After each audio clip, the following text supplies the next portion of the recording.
As we've become a country that is more energy independent, this is one of the challenges we've faced. How do you safely move energy products like this, very volatile, very flammable products, safely across the country, from where they're being taken out of the ground to the refineries on the coast?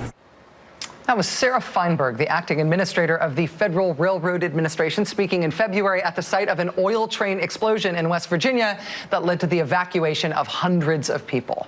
That disaster, in addition to being part of her remit at work, was also a little bit personal from her because she's from that area.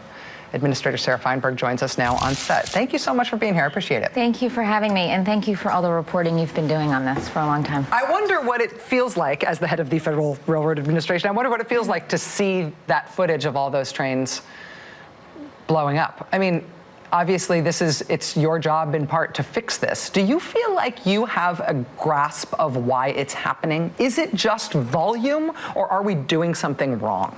So it's a lot of things. It's volume, it's quantities. You showed the tank cars in the graphic. It's quantity like we've never seen before. It's a volatile energy product, so it's not just your typical heavy crude that has moved for a long time. And it's moving more than 1,000 miles on average in either direction to the coast. So it's a lot of product, and it's moving a really long ways. And in terms of what the product is in this case, is that clear, and does everybody on all sides of this agree that this oil from North Dakota, the shale oil, is a more combustible material, that it is something that is more dangerous to ship, or is that contested science? I think everyone agrees it's very volatile. It's a very combustible, very flammable liquid. There are those in the energy industry who will say all crude is crude. It's all the same. There's risk in the system. You'll never get it out. There are those who believe that you can lower the volatility, and that will make the product safer.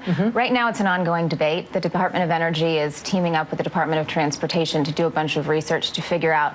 We know that if you lower the volatility, you are inherently making the product safer, but how far does it need to come down? What all do you need to do to the product to make it generally safer for transport? Is it a hugely expensive or untested or brand new process to try to make that oil less volatile? It's my understanding, and I just have a layman's understanding of this, but it's my understanding that there's a lot of experience with conditioning the oil basically to make it more stable so it's safer to ship.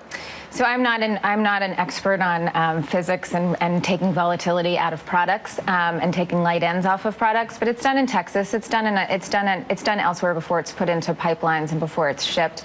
It's certainly a possibility. It can certainly be done, but the science is still out. The verdict is still out on what the best way is to treat this product before placing it into transport.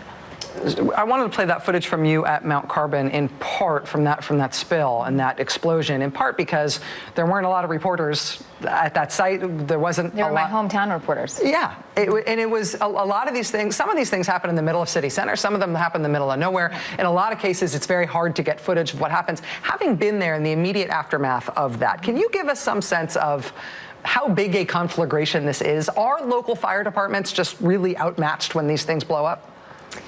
Yeah, every fire department is going to be outmatched if you have an incident like that.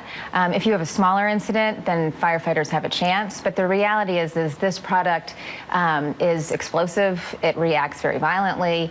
The best thing for first responders to do is to be trained in how to respond to these incidents.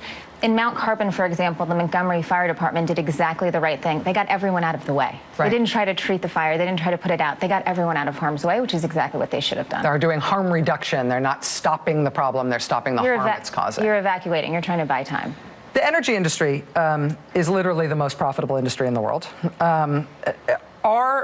Should we, when we look at how slow it's been, frankly, to get new rules on this stuff, to get safety standards improved, should we look at the energy industry or the railroad industry as partners who want to work on this because this affects their bottom line too, and they're really prioritizing safety, or are they really trying to stop new rules? Is that part of the reason that it's taken so long to do anything about this problem? I don't think anyone's actively trying to stop it. You make a really good point. I think we need more people working together, more industries focusing on this problem, not trying to block anything, but actually coming to the table and trying to be helpful.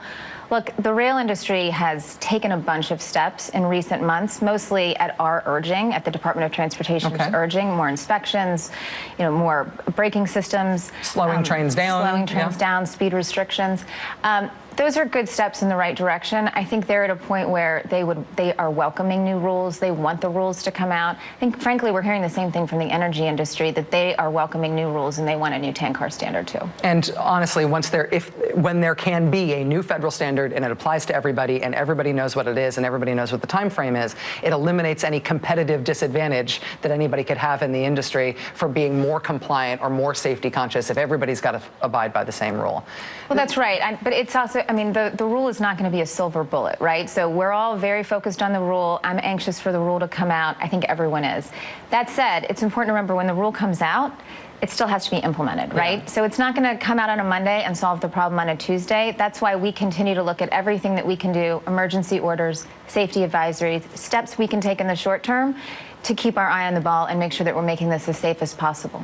Well, thank you for being willing to talk with us about it. This is something that freaks me out, which is why we cover it so much. But it's nice to be able to talk to you who's actively involved in trying to fix it. I appreciate it. Thank you. Sarah Feinberg is the acting administrator of the Federal Railroad Administration, which is a thing that your tax dollars pay for.